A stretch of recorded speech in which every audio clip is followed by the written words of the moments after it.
journalist, consummate politician, and a robust public analyst. He is presently the deputy participant observer because he reported the June 12 debacle. And as today is June 12, we're celebrating Democracy Day. We have him in, which has been described as Citizen 93.7 FM. Thank you very much. As this is also an amiable radio station. So, sir, as it has been stated that you were one of the participants and observer of the June 12 debacle, would you like to first of all start to go, what was it like for you as a journalist back in the days? Thank you very much. My journey to the journalism career was, how do I put it now, was like, I served in the old Kano State then. I won the Best New Automatic Employment.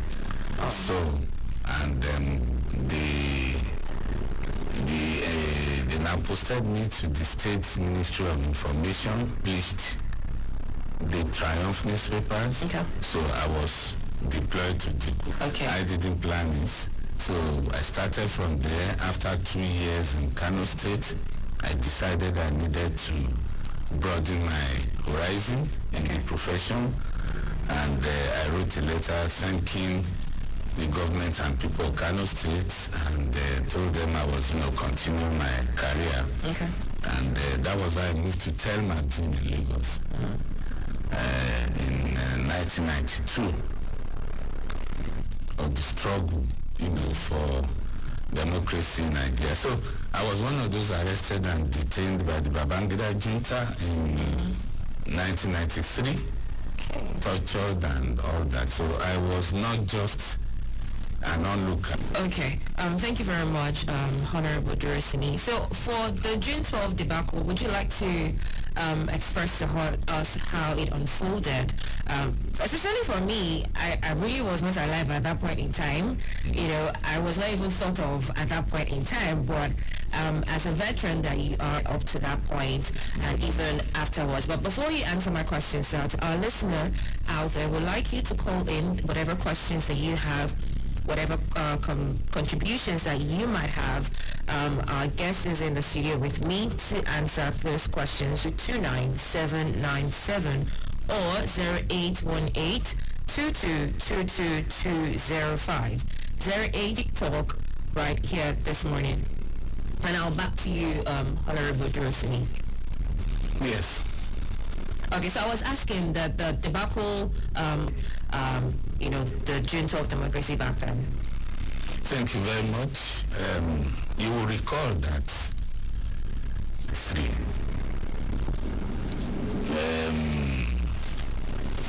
Moshood Kashimawo Abiola, the business mogul, was coasting home to victory. Okay. More than 70 defeated his opponents, Bashir Tofa then. And of course the military, and they later now announced the annulment of the election. In their own words, citing some irregularities and all that. Meanwhile, the election till today, is still being referred to as the freest, fairest, and most peaceful election in the history of Nigeria. And of course, people voted not for ethnic, religious sentiments. People just vote. MK Abiola even defeated his opponent, who was from Kano State. Okay. And the significance was not lost on anybody.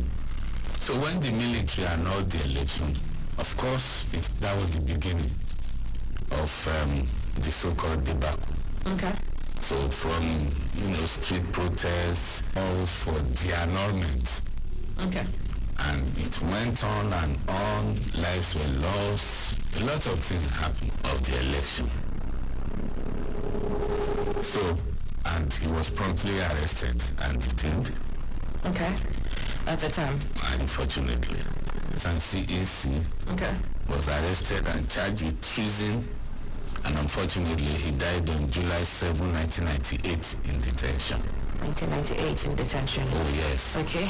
And even after his death, of course, the agitation still continued. And of course the pressure was so much on the military that eventually the military caved in. And after that, Abacha overthrew the interim national government of Shonekon, and of course the pressure continued.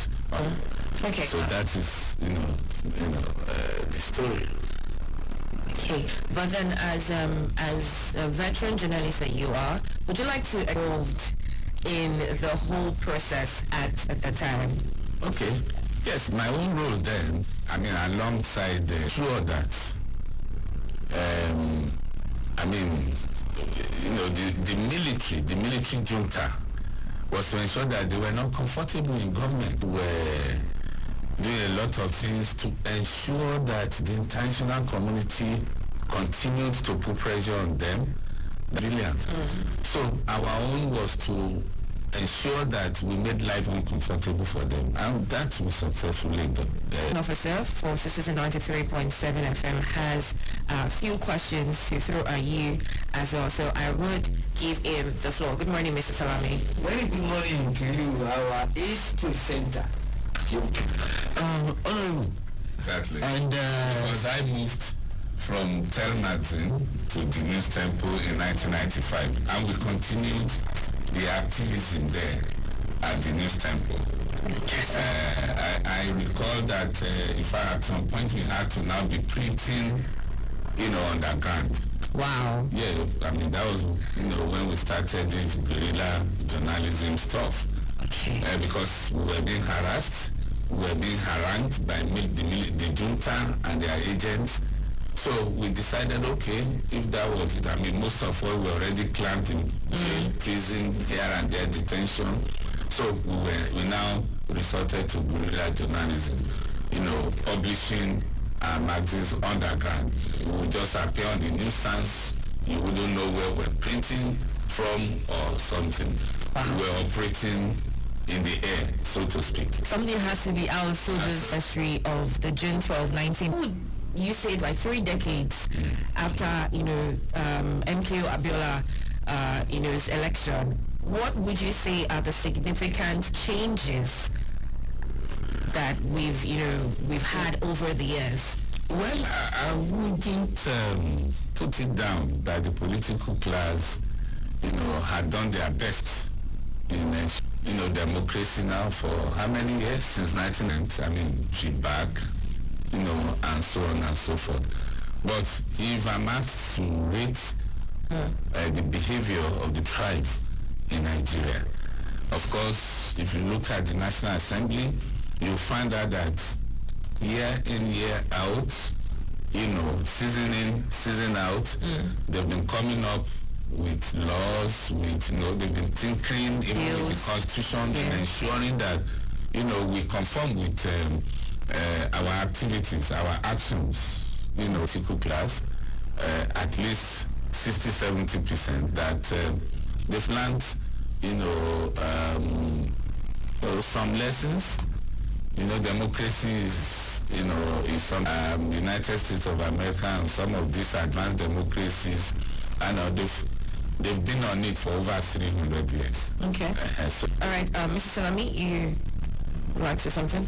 Yes, because we must, journalists we know, and that there is a need for him to write his memo, because this is a political encyclopedia about that June 12 debacle, especially that you just recalled that about 5 minutes to the time that meet so place. How did it go?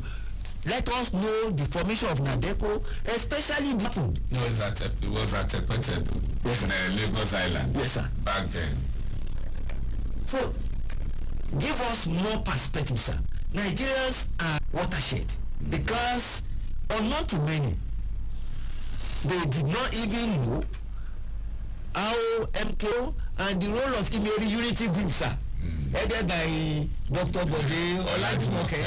Yes. So Nigerians would like to know, sir. Because, after the, community, was not left, also became so belligerent, they were digging in, they were not ready to, like my colleague mentioned, Salami, the agitations led to the formation of groups like the Mary Unity Group, headed by the late Bode Olajumoke, of blessed memory, activist, and the Mary Unity Group, I recall them, were part of the groups that was, I guess it was even after, it was from the Mary Unity Group that NADECO actually, the bulwark, of, the defense of the MKO group to fight for the restoration of June 12. We had, a lot of actors. For instance, we had, President and CEC right now, Asiwaju Bola Ahmed Tinubu was in the forefront, of journalists that were lucky to escape the junta, also signed up with NADECO. Of course, we had also somebody, yes, Kule Ajibade. We have Oyedokun, that veteran, so many people, especially some from, what we know, what we now know as the Afenifere group. Okay. Most of them also were there. And also in some other part of the country, we have from the southeast, we have Kanu, retired admiral. I think the Busi Kanu was also a member of the NADECO group. The NADECO was not a Yoruba group, but it had members all over the country.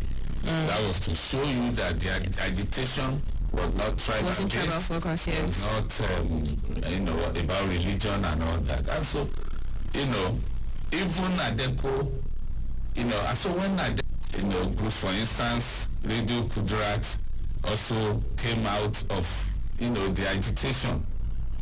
That's from NADECO now. Okay. Which means NADECO now, gave birth to some other, organizations like Radio Kudrat, which was a major weapon used to fight the military, to agitate for the restoration of June 12th. We now have serial murders of the streets. Pa Alfred Rewani, also one of the, of course, was also assassinated, and a lot of, it continued, because the military now had, so the whole thing continued, and eventually NADECO, most of,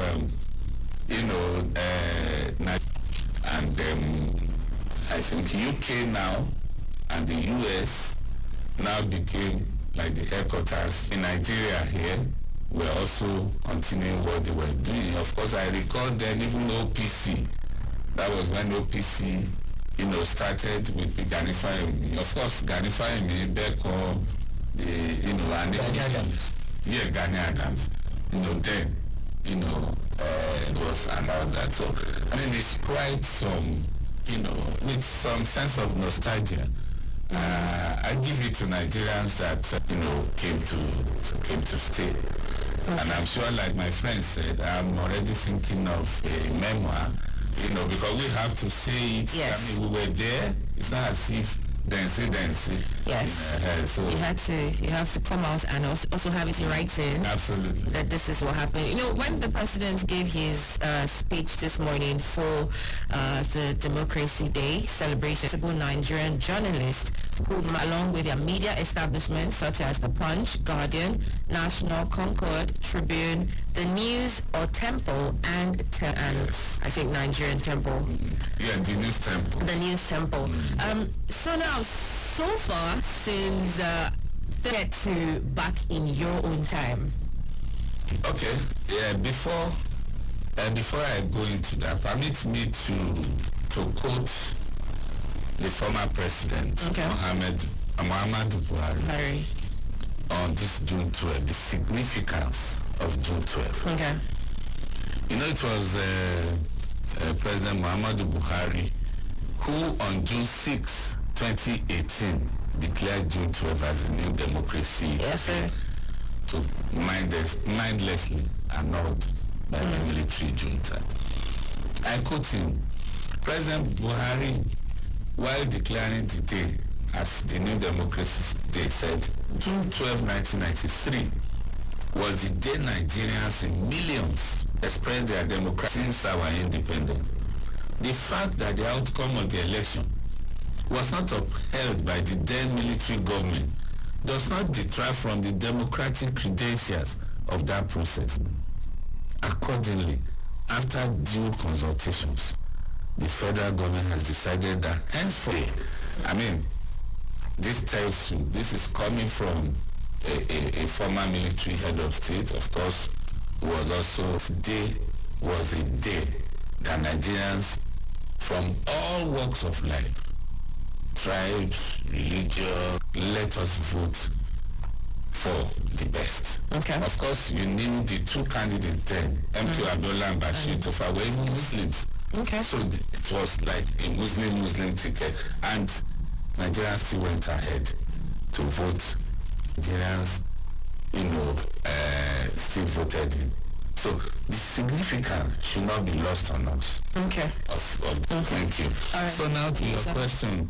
Well, journalism back then, are we still practicing journalism today? It's, the gadgets we had today, or we have today, and all your editor will call you, Duro, you are going to Plateau State tomorrow. You are going to interview General Dogoyaru in his village in Langtan, and you have to go by road and all that. You risk everything, you go there, you write your script, very good script. You have to research. You can't just write anything. Sure. Today there's no research. People just write up with, a lot. So you can't even compare. And then you also have to balance your story. Oh, so and so.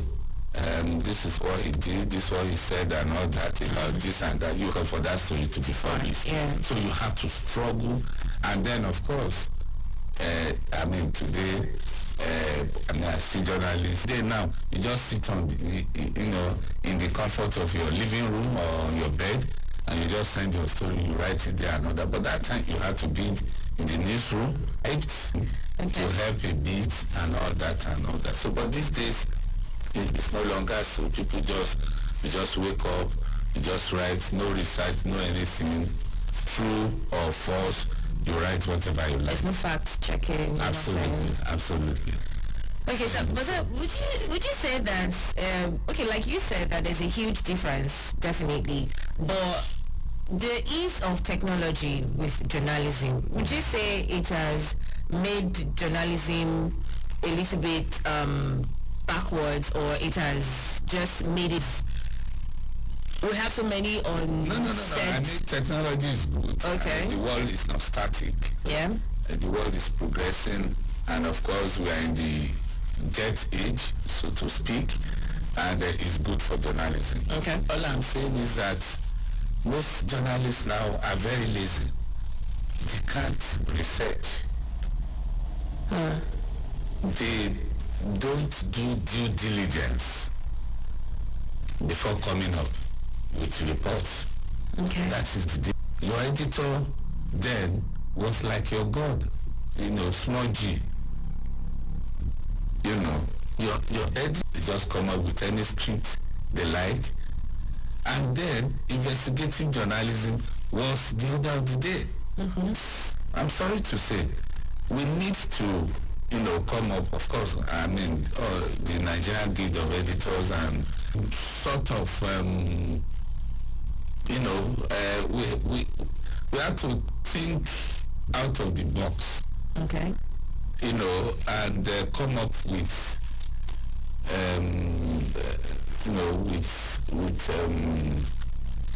I want to use a word to describe what I think journalism needs reorientation, sort of reorientation. Like reshaping. Yes, reshaping the Okay. profession. We can't just leave it like this. It has to be brought up to speed with what I'm talking about, due diligence and so on and so forth. In That comfort as of well. your room, social Exactly. media, just And there's write the whole anything. podcast thing where everybody say, oh, because we have a mic, we can talk. Exactly. So it's really very unfortunate.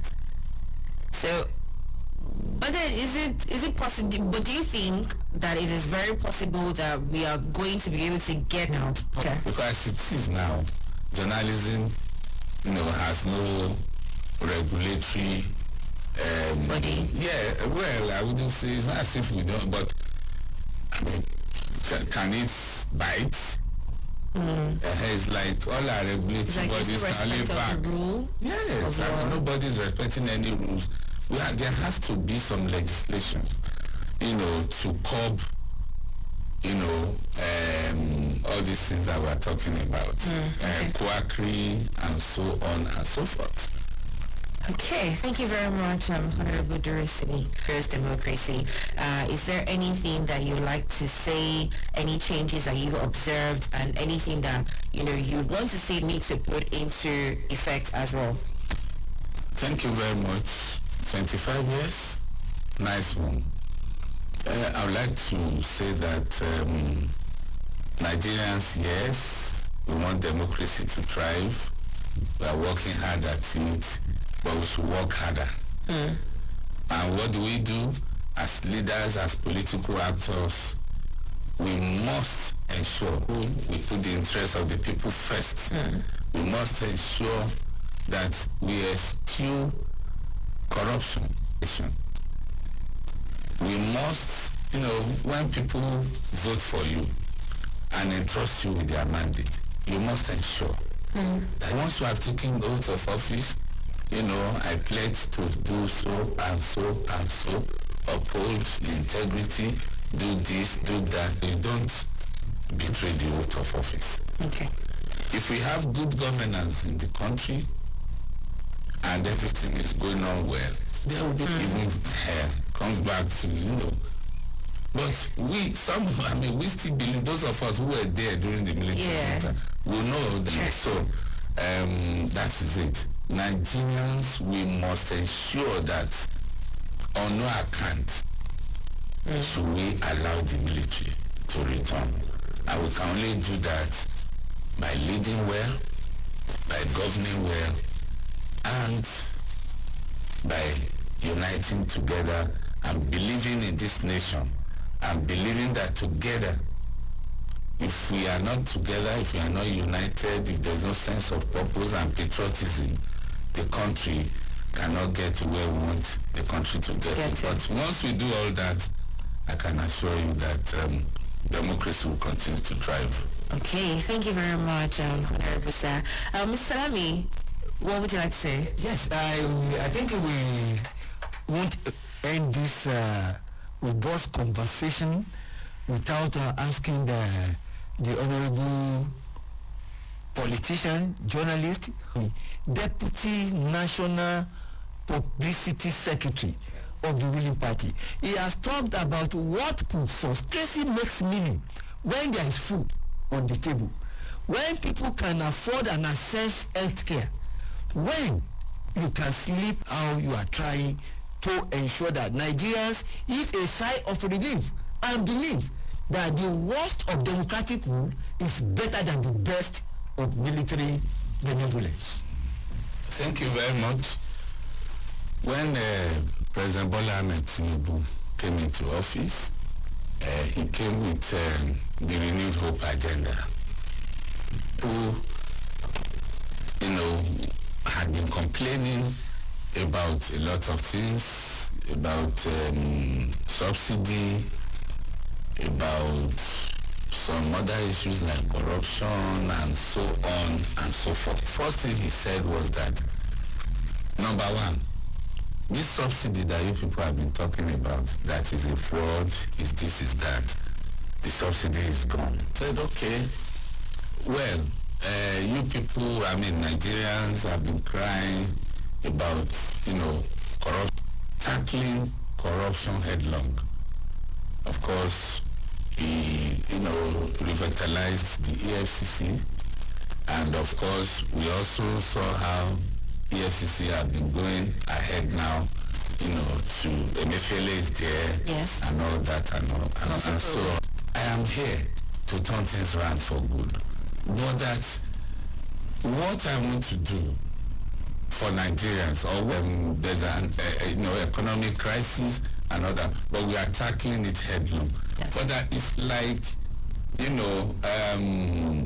a woman that, you labor very well and all that, but immediately the child comes out, of course, it becomes a thing of joy. He has been saying that the first 1 year, the first few months, or the first 1 year, may be a little bit difficult for us as a nation. Things may be a little, for development. It's laid through right now. Yes, everybody says, oh no, the prices of foodstuff, are high. Fuel price is also high. People are talking about forex, yes, and so on and so forth. But it's been tackled headlong. So we are still in the process. We are still in the labor room, so to speak. And I would like to urge Nigerians. President, of course, with his antecedent in Lagos State, we know is somebody that will not fail in any assignment that is given. We are seeing FCT has become like a construction, site. Yes. Everywhere. These roads have been there. But highway is there. See, there's one also across the north. There's another one across, that one Badagry for a greater Nigeria. So I am saying it today, not because I'm the Deputy National Publicity Secretary of the APC. It is because I know his administration means well for Nigerians. He is not happy that we are going through what we are going through now, but he has said of relief. So the APC, to answer your question, Mr. Salami, is doing well to reposition Nigeria, since Ashwaju came in, billions of dollars of FDI, foreign direct investment, have been attracted into this country. It's been doing, shuttle diplomacy up and down. Trump had left most of those facts from issues, Okay. To the general problem yes, of electricity. yes. The refineries, you all know, and so on and so forth. These are processes. It's laying the foundation for a more prosperous Nigeria. And I can assure you very, very soon, Nigerians for them. Okay, thank you very much. Thank you very much, Honorable. And now, in the final words of the President this morning during his speech, he said that I take on the vital task without fear of favor, and I commit myself to the work until we have built a Nigeria where no man is oppressed. And in the end, our national greatness will not be achieved by traveling the easy road.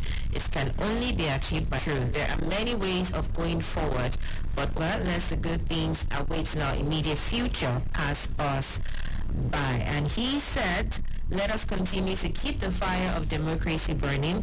Let's keep the torch lit for generations to come. May God continue to bless the Federal Republic of Nigeria and preserve our democracy.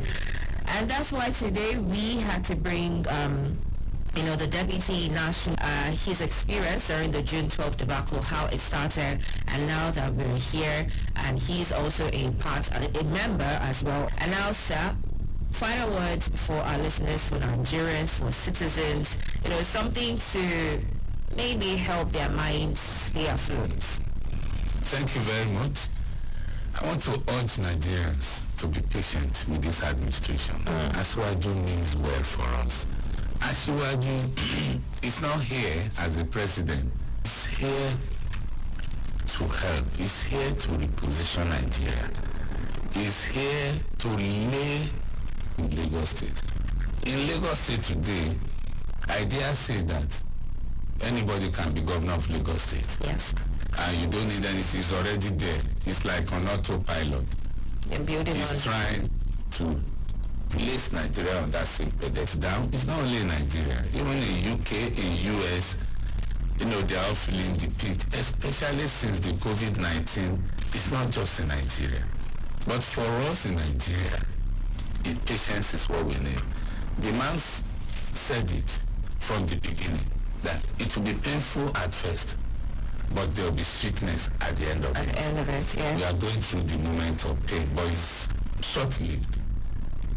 And that's why even along the line, it's been, of course, given out to alleviate poverty, to do this, to do that, just to cushion the effect of the process of APC administration.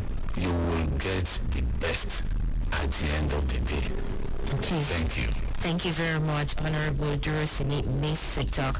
We'll be right here to bring you more news, stories, and more conversations. In the meantime, do stay tuned and have for yourself a happy democracy